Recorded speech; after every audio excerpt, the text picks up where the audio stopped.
নমস্কাৰ। বহুদিনৰ মূৰত পুনৰবাৰ আহিছোঁ এটা নতুন ইনফৰ্মেটিভ ভিডিঅ' লৈ পেলাই। আৰু আজি ভিডিঅ'টো বিশেষভাৱে সেইসকলৰ বাবে যাৰ ঘৰত ৱাশ্বিং মেচিনটো ব্যৱহাৰ হয়। ৱাশ্বিং মেচিন আমাৰ প্ৰায়বিলাকৰ ঘৰতে ব্যৱহাৰ হয়, আৰু যোৱাবাৰৰ দৰে যেনেকৈ মই কৈছিলোঁ যে আমাৰ ফ্ৰিজটো এটা লাক্সাৰী হৈ থকা নাই, এটা নেচেচিটিয়ে হৈ পৰিছে, ঠিক তেনেদৰে ৱাশ্বিং মেচিনটো আচলতে এটা লাক্সাৰী নহয়, আজিকালিৰ দিনত এটা বেছিক নেচেচিটি হয়। গতিকে আমাৰ ৱাশ্বিং মেচিনবিলাকৰ যদি আমি সঠিক মেইনটেনেঞ্চ কৰোঁ, তেতিয়া আমাৰ ৱাশ্বিং মেচিনবোৰ বহুত দিনলৈ আচলতে ভাল হৈ থাকে। আৰু আমাৰ মানে বিশেষ ৱাশ্বিং মেচিনৰ পৰা যিহেতু এইটো এটা ইলেক্ট্ৰিকেল একো অসুবিধা নাপাওঁ। আজি মই সেই কেইটামান টিপছে লৈ আহিছোঁ, যিকেইটা টিপছৰ সহায়ত ৱাশ্বিং মেচিনটো একদম পাৰফেক্ট হৈ থাকিব আৰু একো কমপ্লেইন নোহোৱাকৈ আপোনাক ছাৰ্ভিচ দি থাকিব। প্ৰথম কথাটো হৈছে যে ৱাশ্বিং মেচিনৰ যিটো বাহিৰা এৰিয়াটো, ছাৰফেচটো, সেইটো আমি কেনেদৰে পৰিষ্কাৰ কৰি ৰাখিব পাৰোঁ। প্ৰথম কথাটো হৈছে ৱাশ্বিং মেচিনত কেতিয়াও আচলতে পানী পৰিব নালাগে। গতিকে বাথৰুমত যদি ৱাশ্বিং মেচিন কোনোবাই ৰাখিছে, একদম মানে পানীৰ পৰা আঁতৰাই ৰাখিব লাগিব বা প্ৰপাৰ কাভাৰ কৰি ৰাখিব লাগিব। আৰু দ্বিতীয়তে হৈছে তাৰ ছাৰফেচটো আমি ভাল এনেকুৱা ৱাশ্বিং মেচিনৰ যিবোৰ কাভাৰ্ছ পায়, সেই কাভাৰ্ছবিলাক ব্যৱহাৰ কৰি তাক কাভাৰ কৰি ৰাখিব লাগে।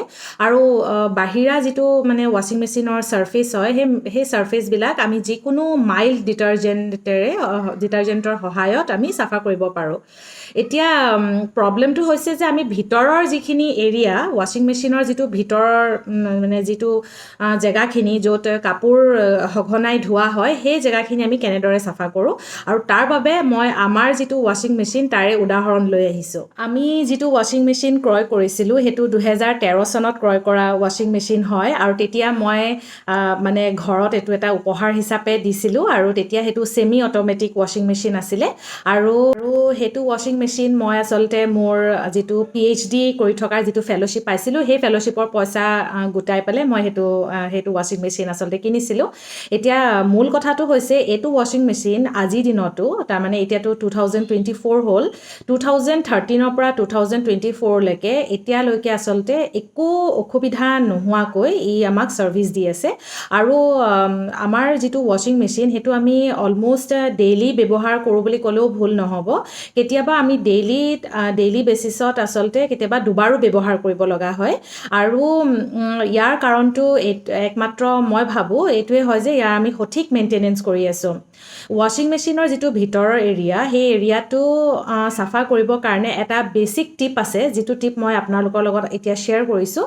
সেই টিপটো হৈছে আমি যেতিয়া ৱাশ্বিং মেচিনত কাপোৰ ধুই থাকোঁ, পানীৰ এটা দাগ বহি যায়, আৰু সেই পানীৰ দাগটো আপুনি যিমান চাফাকৈ নাৰাখিলেও এটা লেতেৰা ৰং বহিবলৈ আৰম্ভ কৰে।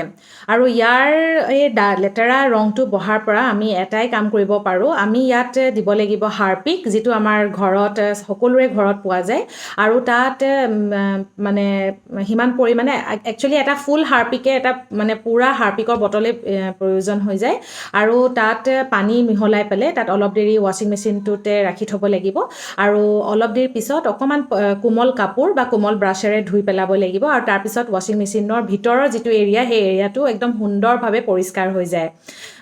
এই টিপটো আচলতে আপোনালোকে ক'তোৱে হয়তো নাপাব, আৰু কিন্তু যিহেতু মই বা আমাৰ ঘৰত সকলোৱে এই টিপটো ব্যৱহাৰ কৰে আৰু আমি সুফল পাইছোঁ, গতিকে মই ভাবিলোঁ যে এই টিপটো মই আপোনালোকৰ লগত শ্বেয়াৰ কৰোঁ, আৰু আপোনালোকেও যাতে এইটো এপ্লাই কৰি চায়, আৰু আই এম চিয়'ৰ যে আপোনালোকে এটা ভাল মানে ৰিজাল্ট তাৰ পৰা পাব।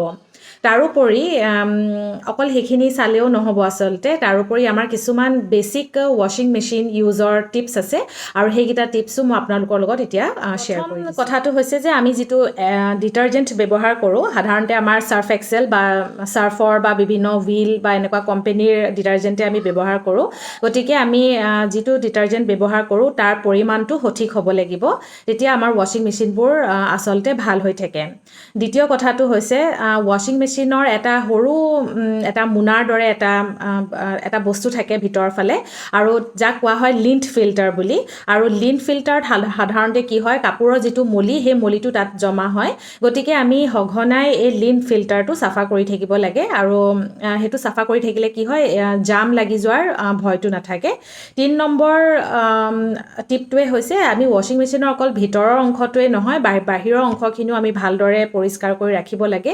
আৰু প্ৰয়োজন হ'লে তাত এটা কাভাৰ পিন্ধাই থ'ব লাগে আৰু 4 নম্বৰটো হৈছে যে আমি ৱাশ্বিং মেচিনটো কেতিয়াও অ'ভাৰলোড কৰি পেলাই ধুব নালাগে মানে কাপোৰ ধুব নালাগে অ'ভাৰলোড কৰিলে আচলতে মেচিনটোৱে কষ্ট পায় আৰু তেতিয়া তাৰ ভিতৰ যিটো মটৰ সেই মটৰটো কাম নকৰা হৈ যায় আৰু এইখিনিয়ে বেছিক টিপছ হয় আৰু যিবোৰ অট'মেটিক ৱাশ্বিং মেচিনছ আছে সেই অট'মেটিক ৱাশ্বিং মেচিনছৰো আচলতে একেখিনি ৰুলছে এপ্লাই হয় অৱশ্যে তাত যেনিবা আমি স্পিনাৰ যিটো বা কাপোৰ শুকোৱাৰ যিটো অপশ্যন সেইটো যেনিবা তাত অট'মেটিকত পূৰা হৈ উঠে আৰু ছেমি অট'মেটিকত আমি তিতা কাপোৰখিনি আকৌ মানে যিটো স্পিনাৰ তাত আমি ট্ৰান্সফাৰ কৰিব লগা হয় তাৰ বাহিৰে কিন্তু গোটেইখিনি নিয়ম একেই হয় গতিকে আশা কৰোঁ আপোনালোকে এইখিনি টিপছ ভালদৰে ফ'ল' কৰিব আৰু ৱাশ্বিং মেচিনৰ ভিতৰৰ এৰিয়াখিনি হাৰ্পিক আৰু পানী দি পেলাই ব্যৱহাৰ কৰি এবাৰ চেষ্টা কৰিব আৰু আশা কৰোঁ আপোনালোকে ভিডিঅ'টো চাই ভাল পালে আজিলৈ আহিছোঁ